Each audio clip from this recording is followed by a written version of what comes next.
এই সেই ইসমে আজম। আর এই দুয়ার ওসিলায় যদি আপনি দোয়া করেন তাহলে ইনশাআল্লাহ রাতারাতি কঠিন বিপদ কেটে যাবে, শীঘ্রই বড় ধনী হবেন। প্রিয় ভাই, আমি যে ইসমে আজমের কথা বলবো, আমার কোনো বানানো কথা আপনাকে বলবো না।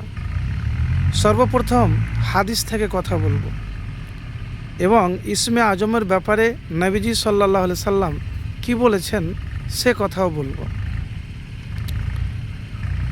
নবীজি সাল্লাল্লাহু আলাইহি সাল্লাম বলেছেন, যে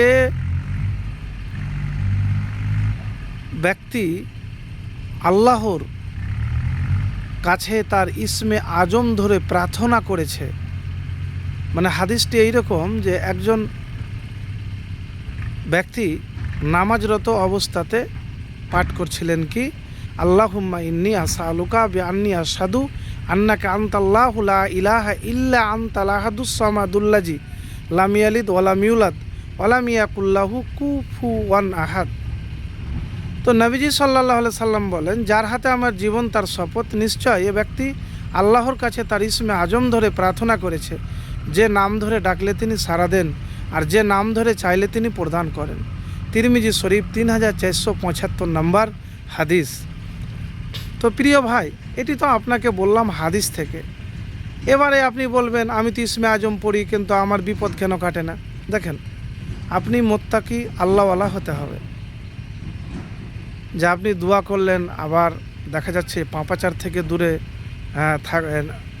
বাঁচতে পারেন না, গুনাহও করছেন, আবার নামাজও পড়ছেন, এই রকম নয়। আপনাকে মুত্তাকি আল্লাহওয়ালা হতে হবে আর আল্লাহর ওপর ভরসাকারী হতে হবে, তাহলে আপনি ফলাফল পাবেন। আর আরেকটি কথা বলবো, যে যখন আপনি দোয়া করবেন কখনো বলবেন না যে আমি দোয়া করলাম কিন্তু আমার দোয়া কবুল হলো না। কেন জানেন? একটু ভালো জিনিস আসতে দেরি হয়। তো প্রিয় ভাই, এই ইসমে আজম পড়ে আপনি দোয়া করবেন। যদি আপনার দোয়া কবুল হয়, যে জিনিস চাইছেন ইনশাল্লাহ পাবেন। আর চেষ্টা করতে হবে, ভরসা রাখতে হবে, হতাশ হলে হবে না।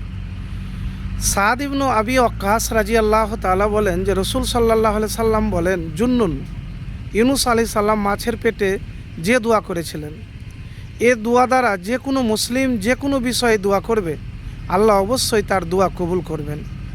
মুসলিম শরীফ, তিরমিজি শরীফ 3505 নম্বর সহিহ হাদিস।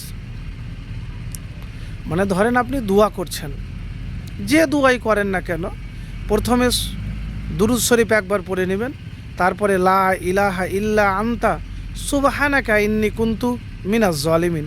এটিকে ইসমে আজমও বলা হয় এবং এটি কোরআনের একটি আয়াত, বা এটিকে আবার দুআয়ে ইউনুসও বলা হয় এই কারণে যে ইউনুস আলাইহিস সালাম মাছের পেটে থাকা অবস্থাতে এই দোয়া পড়েছিলেন। এবং নবীজি সাল্লাল্লাহু আলাইহি সাল্লাম বলেছেন যে বিপদের সময়তে যে ব্যক্তি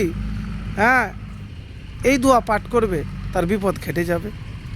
তো অনেক ফজিলত রয়েছে, তো এই দোয়াটি আপনি পড়বেন, দেখবেন বিপদ কেটে যাবে। আর দুনিয়াতে সবচাইতে বড় বিপদ জানেন? হাতে টাকা না থাকা, রোজগার করেও সংসারে না জুটা।